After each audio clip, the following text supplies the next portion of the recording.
Bonjour les amis, aujourd'hui je vais vous parler de Jack Dawson et Rose DeWitt. Eh bien, ce sont les deux héros du film Le Titanic. Ce film, réalisé par James Cameron, relate le naufrage du paquebot Le Titanic. Alors vous vous souvenez certainement de la scène lorsqu'ils se rencontrent. Jack est un artiste qui a gagné sa place en jouant au poker. Et Rose, une bourgeoise qui doit se marier avec un homme qu'elle n'aime absolument pas. Alors, leur rencontre sur le devant du bateau alors qu'elle veut se jeter à l'eau est restée dans tous nos esprits et vous connaissez la suite, évidemment, l'iceberg et le naufrage. Alors, je vais vous montrer la carte de ce couple de Jack et de Rose et nous voyons un iceberg avec un bateau qui coule.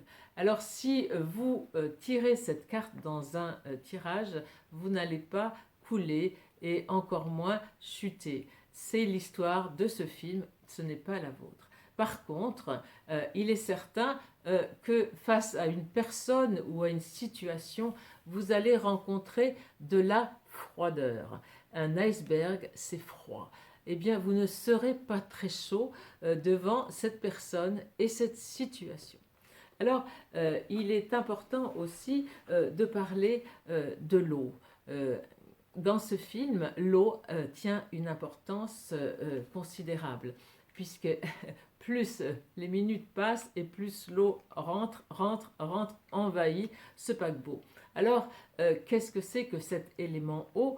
De quoi il peut nous parler? Eh bien, il peut nous parler tout simplement d'un voyage sur l'eau ou alors de sports concernant l'eau comme le kite, comme le surf ou le ski nautique.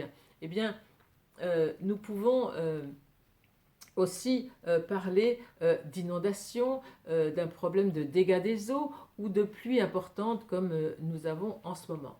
Alors, que nous apprend ce couple de Jack et de Rose?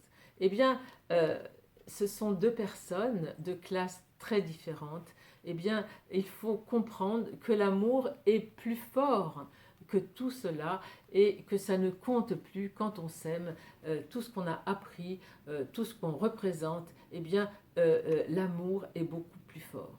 Voilà, c'est tout ce que je peux vous dire aujourd'hui. Je vous dis à très bientôt. Merci de m'avoir écouté.